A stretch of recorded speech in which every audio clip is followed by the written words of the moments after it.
ಅನೇಕರು ಪಟ್ಟಂತ arrest ಆಗ್ತಿದ್ದಂತೆ bale ತಗೊಂಡು ಹೊರಬಂದ್ಬಿಡ್ತಾರೆ.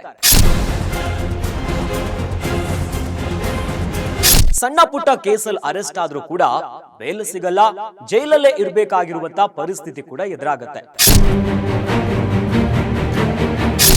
ಗ್ಯಾರಂಟಿ ಗ್ಯಾರಂಟಿ ಗ್ಯಾರಂಟಿ, ಇದು ಗ್ಯಾರಂಟಿ ನ್ಯೂಸ್, ಸುದ್ದಿ ಖಚಿತ, ನ್ಯಾಯ ನಿಶ್ಚಿತ. ನಮಸ್ತೆ ವೀಕ್ಷಕರೇ, ನಾನು ಅಖಿಲೇಶ್ ದಬ್ಬೆಕಟ್ಟೆ. ನೀವಿದನ್ನ ಗಮನಿಸಿದ್ದೀರಾ? ಕೆಲವೊಮ್ಮೆ ಒಂದು ಮರ್ಡರ್ ಕೇಸ್ ಆಗ್ಲಿ ಅಥವಾ ಹಣಕಾಸಿನ ಗಂಭೀರ ಪ್ರಕರಣ ಆಗಿರ್ಲಿ, ಅನೇಕರು ಪಟ್ಟಂತ ಅರೆಸ್ಟ್ ಆಗ್ತಿದ್ದಂತೆ ಬೇಲ್ ತಗೊಂಡು ಹೊರಬಂದ್ಬಿಡ್ತಾರೆ. ಕೆಲವೊಮ್ಮೆ ಸಣ್ಣ ಪುಟ್ಟ ಕೇಸಲ್ಲಿ ಅರೆಸ್ಟ್ ಆದ್ರೂ ಕೂಡ ಬೇಲ್ ಸಿಗಲ್ಲ, ಜೈಲಲ್ಲೇ ಇರಬೇಕಾಗಿರುವಂತ ಪರಿಸ್ಥಿತಿ ಕೂಡ ಎದುರಾಗತ್ತೆ. ಇವೆಲ್ಲ ನೋಡಿದಾಗ ಇದು ಹೆಂಗೆ ಅನ್ನೋ ಪ್ರಶ್ನೆಗಳು ಸಾಮಾನ್ಯವಾಗಿ ಮೂಡುತ್ತಲ್ಲ. ಇನ್ನು ಬಹಳ ಸೂಕ್ಷ್ಮವಾಗಿ ಗಮನಿಸೋದಾದ್ರೆ, ನಟ ದರ್ಶನ್ ಅವರು ರೇಣುಕಾಸ್ವಾಮಿ ಕೊಲೆ ಕೇಸಲ್ಲಿ ಅರೆಸ್ಟ್ ಆಗ್ತಾರೆ. ಅದಾದ್ಮೇಲೆ ಕೋರ್ಟ್ ಇಂದ ಅವರಿಗೆ ಬೇಲ್ ಸಿಗುತ್ತೆ. ಇನ್ನು ಬಿಜೆಪಿಯ MLC CT ರವಿ ಪದ ಬಳಕೆಯ ಪ್ರಕರಣದಲ್ಲಿ ಅರೆಸ್ಟ್ ಆಗ್ತಾರೆ. ಅದಾದ್ಮೇಲೆ ಬೇಲ್ ಮೇಲೆ ಹೊರಬರ್ತಾರೆ. ಹಾಗಾದ್ರೆ ಇವರೆಲ್ಲ ಹೊರಬಂದಿದ್ದು ಹೇಗೆ? ಅದರ ಹಿಂದಿನ ಅಸಲಿ ಕತೆ ಏನಂತೀರಾ? ಈ ಬಗ್ಗೆ ಒಂದು ರೋಚಕ ಸ್ಟೋರಿ ಎಲ್ಲಿದೆ ನೋಡಿ. ಕೊಲೆ, ಹಣಕಾಸು ವಂಚನೆ ಮತ್ತು ಮಾದಕ ದ್ರವ್ಯ ಸಾಗಣೆ ಸೇರಿದಂತೆ ವಿವಿಧ ಅಪರಾಧ ಪ್ರಕರಣಗಳಲ್ಲಿ ಪೊಲೀಸರಿಂದ ಬಂಧನಕ್ಕೊಳಗಾದ ಆರೋಪಿಗಳು ಕೆಲವು ದಿನಗಳಲ್ಲಿ ಬಂಧ ಮುಕ್ತರಾಗ್ತಾರೆ. ಅದಕ್ಕೆ ಏನು ಕಾರಣ ಗೊತ್ತಾ? ಅದುವೇ ಅರೆಸ್ಟ್ ಮೆಮೊ, ಬಂಧನ ಕಾರಣವನ್ನ ವಿವರಿಸಿ ನೀಡುವಂತಹ ಜ್ಞಾಪನಾ ಪತ್ರ. ಇದುವೇ ವರದಾನವಾಗಿ ಪರಿಣಮಿಸಿಬಿಟ್ಟಿದೆ.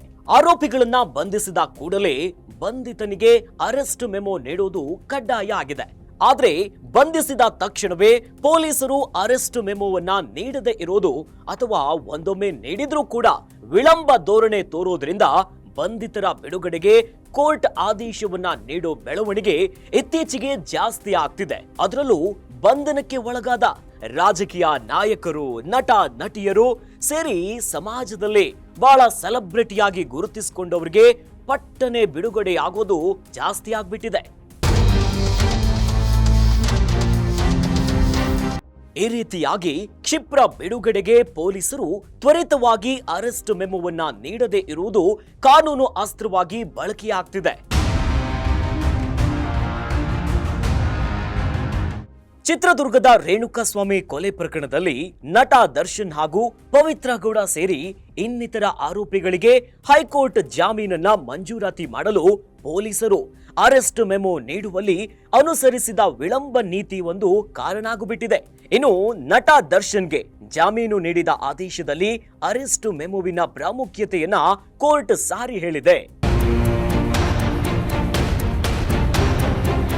ಇಷ್ಟೇ ಎಲ್ಲ ನೋಡಿ, ಸಚಿವೆ ಲಕ್ಷ್ಮಿ ಹೆಬ್ಬಾಳ್ಕರ್ ವಿರುದ್ಧ ಅವಾಚ್ಯ ಪದ ಪ್ರಯೋಗಿಸಿದ ಪ್ರಕರಣದಲ್ಲಿ ವಿಧಾನ ಪರಿಷತ್ ಸದಸ್ಯ CT ರವಿ ಬಂಧನವಾದ 24 ಗಂಟೆಯಲ್ಲಿ ಬಿಡುಗಡೆಯಾದರು.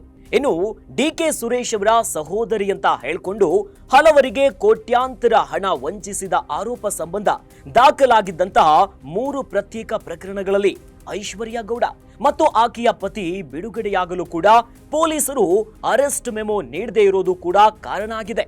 ಇಷ್ಟೇ ಅಲ್ಲ, ವಿಪರ್ಯಾಸ ಏನಂದ್ರೆ ಮೆಮೊ ಮಾಹಿತಿ ನೀಡದ ಕಾರಣ ಬ್ಯಾಂಕಾಕ್ನಿಂದ 23 kg ಗಾಂಜಾವನ್ನ ಸಾಗಿಸಲು ಯತ್ನಿಸಿ ಕಸ್ಟಮ್ ಅಧಿಕಾರಿಗಳಿಗೆ ಸಿಕ್ಕಿಬಿದ್ದ ದೆಹಲಿ ಮೂಲದ ಯುವತಿಯರಿಬ್ಬರು ಒಂದೇ ಒಂದು ವಾರದಲ್ಲಿ ಜೈಲಿನಿಂದ ಬಿಡುಗಡೆಗೊಂಡಿದ್ರು.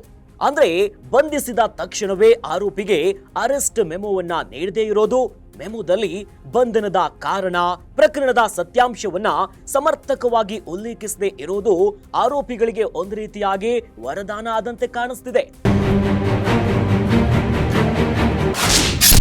ಏನಿದು ಅರೆಸ್ಟ್ ಮೆಮೊ?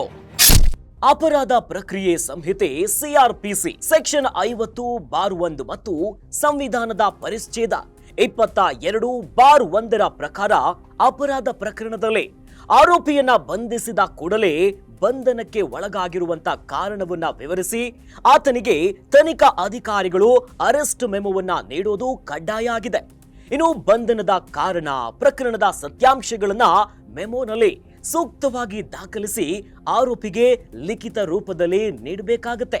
ಇನ್ನು ಆರೋಪಿಯನ್ನ ಬಂಧಿಸಿ ಮ್ಯಾಜಿಸ್ಟ್ರೇಟ್ ಕೋರ್ಟ್ ಮುಂದೆ ಹಾಜರುಪಡಿಸಿದಾಗ ತನಿಖಾ ಅಧಿಕಾರಿಗಳು ನೀಡುವ ರಿಮಾಂಡ್ ರಿಪೋರ್ಟ್ ನಲ್ಲಿ ಅರೆಸ್ಟ್ ಮೆಮೊವನ್ನ ಲಗತ್ತಿಸಿರಬೇಕು. ಅದನ್ನ ಕೋರ್ಟ್ ದಾಖಲಿಸಿಕೊಳ್ಳಬೇಕು.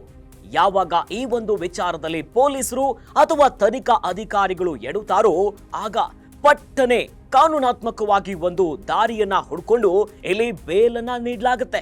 ಈ ಬಗ್ಗೆ ಹಲವು ಪ್ರಕರಣದಲ್ಲಿ ಸುಪ್ರೀಂ ಕೋರ್ಟ್ ಕೂಡ ಸ್ಪಷ್ಟವಾಗಿ ಆದೇಶಿಸಿದೆ. ಈ ಮಾನದಂಡವನ್ನ ಅನುಸರಿಸದೇ ಇದ್ದಾಗ ಆರೋಪಿಯ ಬಂಧನ ಪ್ರಕ್ರಿಯೆ ಅಕ್ರಮವಾಗುತ್ತದೆ. ನೋಡಿದ್ರಲ್ಲ ವೀಕ್ಷಕರೇ, ಅರೆಸ್ಟ್ ಮೆಮೊ ಅಂದ್ರೆ ಏನು, ಯಾವ ರೀತಿಯಾಗಿ ಕೆಲಸ ಮಾಡುತ್ತೆ ಅಂತ. ಇನ್ನಷ್ಟು ಸುದ್ದಿಗಳಿಗಾಗಿ ನೋಡ್ತಾ ಇರಿ ಗ್ಯಾರಂಟಿ ನ್ಯೂಸ್. ಗ್ಯಾರಂಟಿ ನ್ಯೂಸ್, ಸುದ್ದಿ ಖಚಿತ, ನ್ಯಾಯ ನಿಶ್ಚಿತ.